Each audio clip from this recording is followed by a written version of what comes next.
coming in third place is Under Armour, Mm-hmm.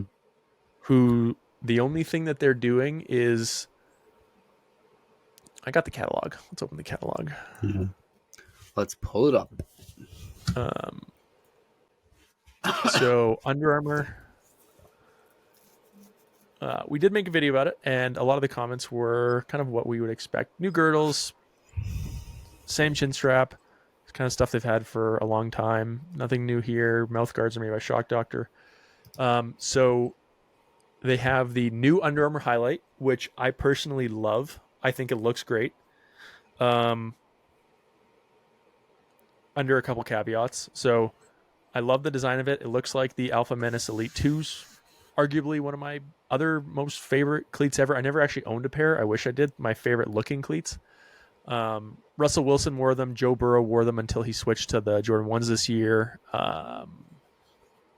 Very popular quarterback cleat. So I love the redesign, but the redesign is only because everybody hated the last year's version with the Velcro straps that came across your ankle and the voltage colorways and all that stuff. Like, they were just not well received. They were bad. So yeah, those were bad. Bad. And the thing that it looks like they still have on here, and I'm just comparing the photos, is it looks like they kept the same traction plate. Yeah. Which is the same traction plate that's on these spotlights.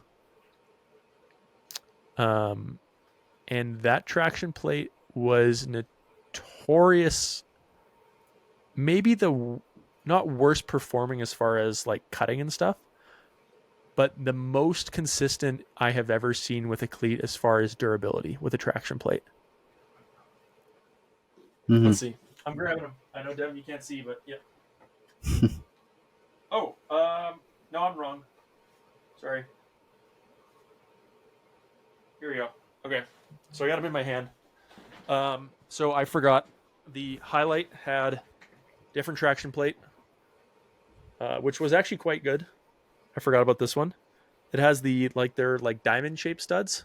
Yeah. I can see it in my head. Yeah, Actually, it's like a bunch of triangles. If they continue this traction plate, I like it.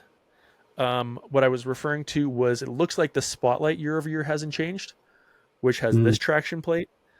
And this traction plate was known as the least durable of all time. Yeah.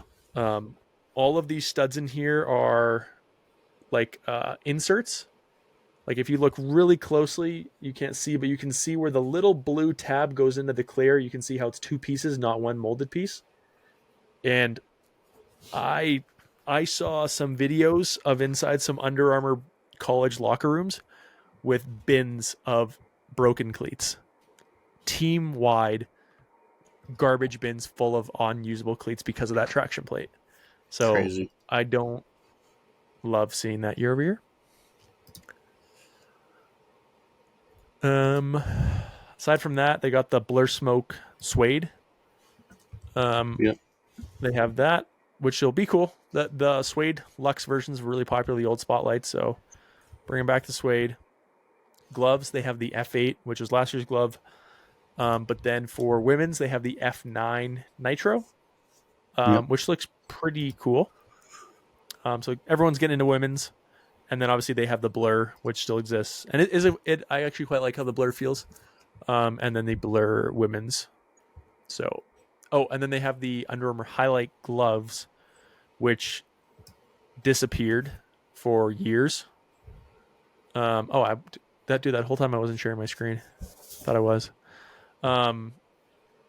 Didn't have the Under Armour Highlight gloves, and they're back again. And I don't know how I feel about them yet, but yeah. So yeah, it just feels like Nike. It looks, at least from the outside, like Nike is swinging for the fences this year on everything they have planned and what they want to do and invest in.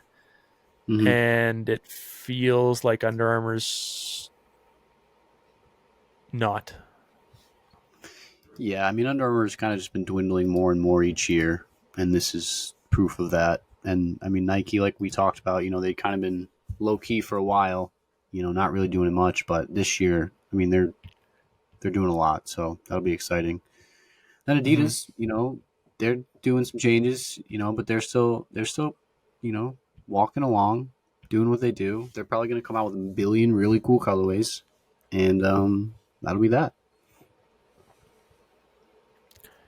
Yeah, I mean Nike has built up such a reputation that they were able to get by on like brand, is it affinity or basically just love for the brand over the past like 3 or 4 years while they kind of figured their shit out post COVID with supply chain and stuff. Yeah.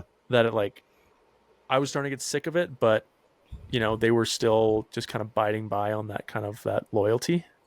Mm-hmm. And now they're gonna swing for it. And then yeah, I don't know. It sucks because Under Armour, man, I remember back in Adam football and stuff, like Under Armour was the shit. Like I remember I was Yeah. only wearing Under Armour compression. Had to be Under Armour. Had to Had be. to be Nobody Under else Armour really. cleats. Yeah. Nobody else even came close to making that stuff. Under Yeah. Armour was the wave. If you didn't have that under your So uniform, loser. yeah.